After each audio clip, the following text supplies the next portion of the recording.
Hello, I'm Colin Green, and you are listening to Spike Pit. I don't know about you folks, but at times I feel wallowing in my nostalgia. It feels a little bit self-indulgent. And just lately I've got more and more interested in this RPG paperback type of format, the small size of a fighting fantasy kind of paperback. I've always loved the self-contained nature of them. And like I say, I've been delving into Dragon Warriors, Maelstrom, Tunnels and Trolls, loads of stuff, and I'm going to talk a little bit more about that. So, Dragon Warriors, probably the biggest of those. I've got sucked into it. I'm trying to pick up some of the books secondhand, and I'm up to reading book 4 now. The tragic thing here is I had the hardback. I thought, that'd be good. Get them all together. Some years back I picked it up and I've let it go because I wasn't enamoured with it. I love this little book, these little books. I love the format, and it just the big hardback, it just got lost with all my other big hardbacks that I had at the time. Didn't really grab me. The art weren't there, the feel was not right. It's just not the same. Nothing too wrong with it, but it just lacks the character. And I talked last time about Dragon Warriors Book 1, awesome inspiration. And as I read through, I read The Way of Wizardry, number 2, The Elven Crystals, number 3. I've started reading number 4, Out of the Shadows. And there is so much character in these books. They are their own thing. They've got some different rules and some interesting rules, and I haven't found the rules the easiest to digest with them all broken up across several books, but they bring you in slowly with the barbarian and the knight initially. As you get into the book further, you learn that you can play a dwarf and an elf, and that's kind of in the bestiary section of the book. And then other books, the book 2 introduces the wizardry. You've got the mystic and the sorcerer.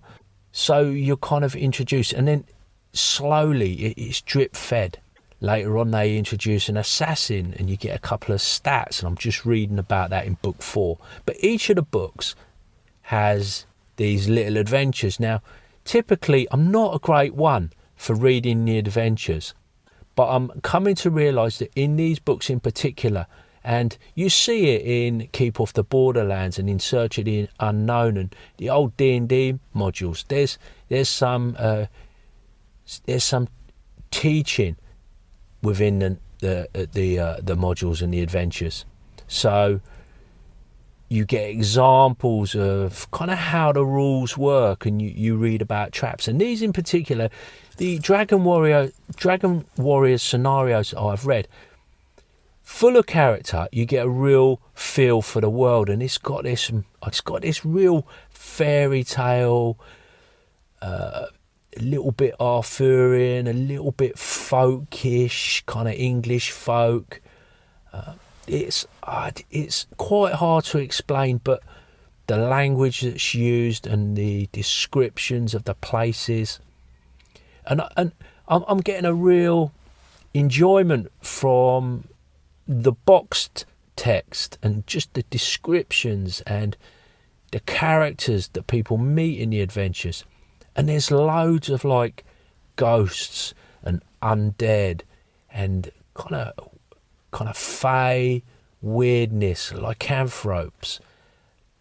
And in the magic, the durations use kind of fairy tale type durations, 101 days, and forevermore, or until some sort of condition is met and a curse is broken. It's just so flavourful. Really enjoying it. Also, a shout out to Dirk the Dice on the Grognard Files. He did at least one episode talking about Dragon Warriors. Dave Morris was on, the creator. Always worth a listen. Anything Dirk puts out, I've listened for years at this point. One of the early podcasts that especially scratches that nostalgia itch for me, listening to them talking about stuff I understand, UK kind of lore, as it were. And I jumped on the Discord as well, the Grog Pod Discord. Some great conversation, especially if you're UK based and you like UK based and you like talking about grifters and choppers and these old bikes of the day and the sweets and the Saturday morning pictures and stuff that if you're sort of between 40 and 50 and a bit older, you know, this is all the things you grew up with. And Dragon Warriors is just another one of those for me. And I also feel the illustrations just keep getting better and better. I'm quite familiar with book one, but back in the day I never got some of these later books, so I'm unearthing these new illustrations. Talking of new experiences, let's hear what Jason Connolly of Nerds RPG has got to say in response to my talk of Imagine Magazine and the recent review of Star Frontiers. God, talk about nostalgia. There you go. Take it away, Jason. Hey, Colin, Jason here. Just want to say enjoyed the reading of Star Frontiers. The only magazine I had growing up was Dragon Magazine. I've since gone back and found all these other wonderful magazines out there that were doing it. And yeah, it's, you know, there's so much material that I missed as a kid that I'm just finding now. You know, it's really amazing.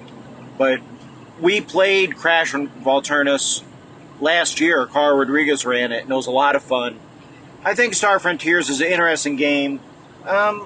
It's not the one I would pick for my space game anymore. I think there are a couple others I would pick over it these days, but I don't think you could go wrong with it.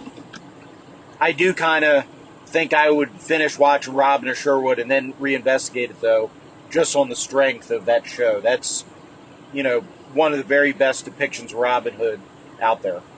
Take care, and I'll talk to you soon. Really grateful for this call, Jason. A nice little summary of my last episode, and I want to pick up on the talk of magazines, because Imagine Magazine, this was one of those things just passed me by and I got no idea why. I was aware of it back in the day, but it was just another thing I didn't have the money for as a kid, didn't have the pocket money, the old paper round income, couldn't stretch to that. I was into my D&D, and we just sort of seemed to kind of fixate on one game.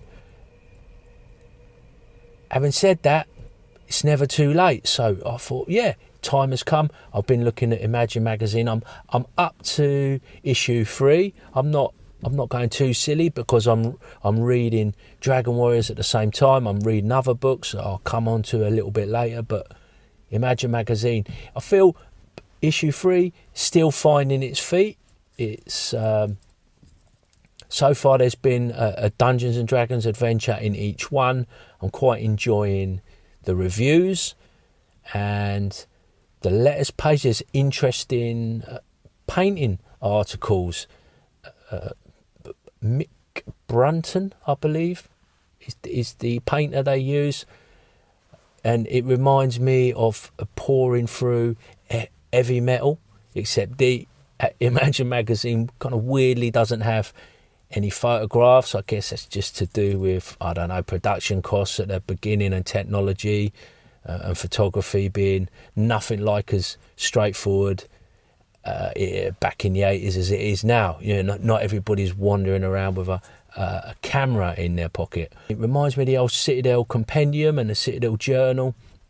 And I used to buy sort of like hobby magazines, military modelling to get some tips. And yeah, there was none of this YouTube and checking people out on YouTube. And so I scoured libraries for books on painting, like I say, hobby books, modelling books, aircraft modelling books, wargaming, and the pickings were very slim. Occasionally Osprey books put out content for modelling. There was a really good modeler that did super detailed trees and dioramas, and this is all stuff that came across from like museum models and military modeling and dioramas, and like really super detailed and not always all that appropriate to wargaming and RPG type of terrain. Now, of course, you're absolutely inundated with content and spoilt for choice. It's almost gone the other way. It takes up so much time wading through it to find the good stuff. You've got the opposite problem, if in fact you see it as a problem. I guess everybody works out their own methods, and you get your favourites, you stick with that, and then maybe you move to some other. So I think I would rather be looking at it than looking for it. Although back in the day it was quite exhilarating to find a little gem of information, a little nugget you unearth and explore. Things move on, however, but I derailed myself. Let's hear what Carl's got to say about the Iron Kingdoms. Hey Colin, I tried to leave you a message on Spotify for podcasters or Anchor or whatever it's called now, but that didn't really work. They wanted me to, even though I already have an account, sign up for a new account, and that was really annoying. So I'm going to leave you a voice recorded message with that complaint and tell you that I'm really glad that you're picking up Iron Kingdoms. I enjoyed it. I played back in the 3.0, 3.5 days with the original Witchfire trilogy and have run 5e, and I've had players who played in both, and they like how 5e interpreted gunsmithing, gunslinging, and the Warcaster steam jacks and how they control them. And it was really fun. We ran Legacy of the Witchfire because one of my players had already run Witchfire trilogy. But honestly, I would suggest, if you have access to it, run the original Witchfire trilogy. It kind of does the neat old school thing where they didn't tell you about the world. There was no world book beforehand. It was just the adventure modules, and that's how you learn about the world. And the game, or the Witchfire trilogy, does a great job of doing that. So I highly recommend it. I think we got up to like 4th level, so we might do, like, as a palate cleanser after Enemy Within, we might jump back into Iron Kingdoms because the players really enjoyed it. They got to track down. We did it online during the COVIDs, but I think it'll be definitely more fun to play in person. And like I said, we really enjoyed it, and I hope you do too. I'll talk to you soon. Thank you for your calling, Carl. Of course, that's Carl Rodriguez of the GMologist Presents. And I derailed myself, mate. I got to fess up. I'm fessing up again. This is being a teacher, getting into the kids' speak. Oh dear. They'd be cringing if only they knew. Yeah, Iron Kingdoms looks like a great setting, and it's just I was getting into it. I'm reading it, and now it's gone on the back burner. I put my hands up. I put it on the back burner because I got so caught up in this wave of nostalgia, but I really like the tone of it, or the blend of, as Carl was saying, like this sort of black powder, the level of technology, what's going on in the world, in the material, the amount they've used, the amount of detail that they've gone into. When I say used, how they've expanded a certain amount and not gone into a ridiculous level, gone into a ridiculous amount of detail that's just lost me. I've managed to hang in there and follow along, and that's sometimes I struggle. So I found it quite, the lore quite captivating, and the locations sound exciting as I'm reading. I'm imagining this stuff, and I think it'll be really popular with my group. Quite similar in some ways to what we're doing with ICRPG currently, but that's fine. That's good. Maybe kind of take some of the enthusiasm for that, and then kind of drift into this Iron Kingdoms thing. Realistically, it will probably be the next campaign I run, but I do want to try out some of these older games first. One in particular that I've actually got to play is Maelstrom. So I mentioned it. Quite an interesting system, famous for its quite extensive herb descriptions in the back of the book and the rules going along with those. I've picked up myself a book about the Tudors. So what is it called? How to Be a Tudor by Ruth Goodman. It's a sort of a description of the average day of a Tudor person, going from when they first wake up and then explaining all the different aspects across the course of a day, obviously expounding on each aspect as she goes along. It's a really interesting period in history. So much going on. Apparently, there are loads and loads of books written about the Tudors. Loads went on, and consequently, I'm guessing there's pretty good records. But it's on a par with like the Romans and I guess probably World War II for coverage. The game I actually got involved in was with my son. So we made up a character and there's a solo play. And what we was doing for the bank holiday, went down to the coast and we sat on the beach playing through it, used a roller on the phone. And it is a wacky adventure. I mean, it's not awesome. it's not an awesome solo adventure, but you can't knock it for the character, the feel. It's really interesting to see how of its time this adventure is. It's sort of lots of there's a door to the north, there's a door to the east, there's something to the west, and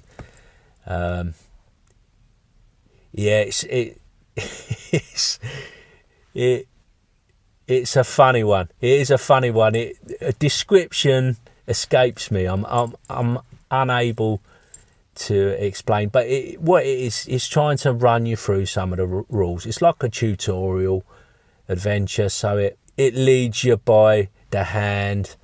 You haven't got masses of options. It is basically a choose your own adventure, branching narrative, but you keep kind of getting led back to the same place, and there's only a limited amount. And he's ended up in this room where there's quite a dangerous character that he's got literally no hope of beating. I think it's just an extended combat sequence to help you understand how combat works. You probably die, and then you need to make up another character. So perhaps you practice that again. You go back a different way, and it's a warm up for the game proper. I'm reading. I can't remember. Did I finish reading the adventure, or did I get distracted? Anyway, the adventure itself is like a road trip, and weirdly enough, it's really close to where I live. My hometown is mentioned there, and then it gets into St Albans and down into London. So that's kind of interesting, and I don't remember that being the case, and I wonder if I picked up on that when I was a youngster. I feel like I would have done. But what I want to do, I want to get some more plays of this. It does seem quite whiffy. But interestingly enough, that I always sort of was critical of the whiffy nature of some games. But because it's so deadly, it balances that out a little bit. And I'm wondering if there'll be a little bit of a suspense built up. You know, you've been hit, but then, you didn't quite ram it home, or the armour took effect and reduced the damage. So, you hit, they failed their defence, you got through their armour, but the armour reduced the effect so much that really the combat hasn't advanced as much as you maybe liked. And I wonder how that's going to feel over extended amount of time. Dragon Warriors is similar, a little bit less whiffy, but you've got the attack and the defence score, and you just subtract one from the other, and then you're rolling under. But then you've got to penetrate the armour. It's got fixed damage, and so it's got a different feel. So you've D&D, one way, Dragon Warriors another way. This, again, different. And I remember as a kid, all this seemed quite sort of similar to me. But now I've played much more games. I'm more interested in some of the subtle little nuances of games and designs. And I guess that's why we talk about this stuff a lot and kick it around and to and fro on it. Some days I'm not in the mood for it. Other days it just captures my imagination. I'm really enjoying this kind of discovery and this exploration afresh.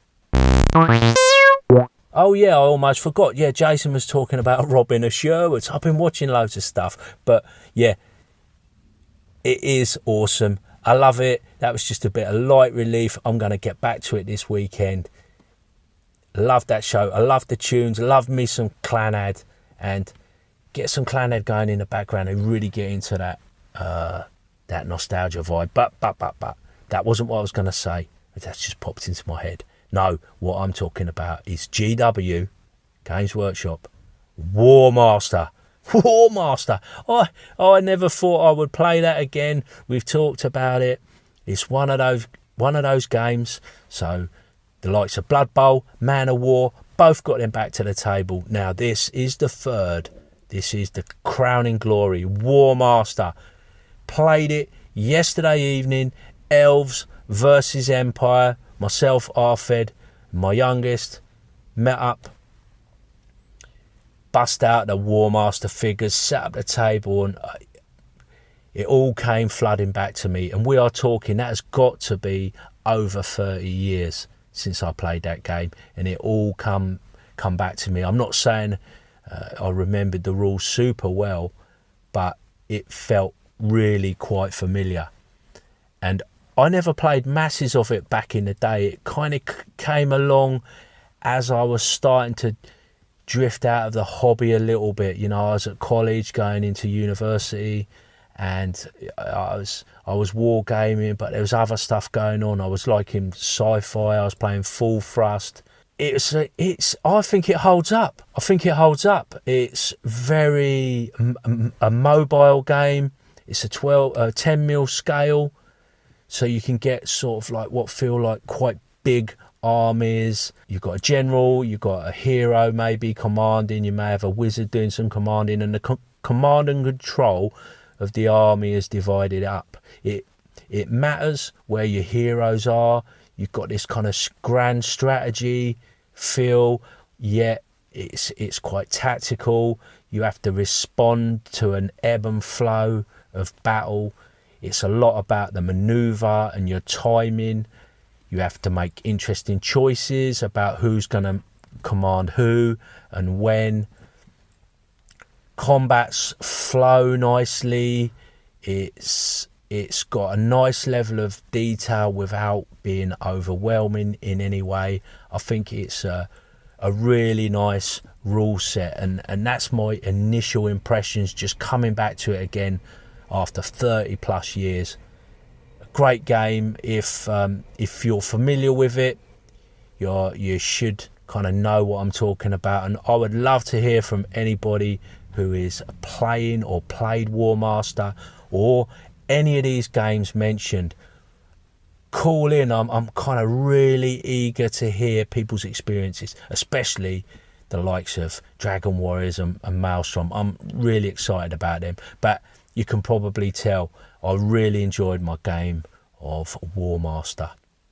So that is it, folks. That is it. We've heard from Carl, the GMologist. The GMologist Presents. Check out his podcast. And of course, my old buddy Jason Connolly of Nerds RPG Variety Cast, taking effort in these dark times with no anchor message button, calling in with recorded messages, DMing me on the Discord. But remember, you can always contact me through spikepitpodcast@gmail.com. Attach a recording, send it in, that'll be fine. Alternatively, you can just write something, write your comments down, I'll read them out, and that's fine. Whatever takes your fancy or floats your boat, as it were.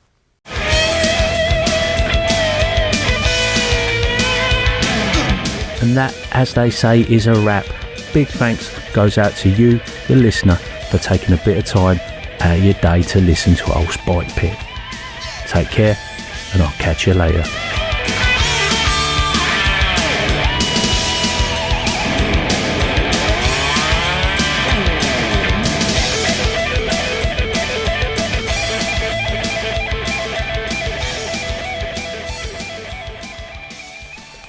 Future me here. Well, that was always going to happen, wasn't it? Keep off the borderlands. What's that then? Keep off the borderlands. Keep on the borderlands. I don't know where I got this keep off the borderlands from. I don't know.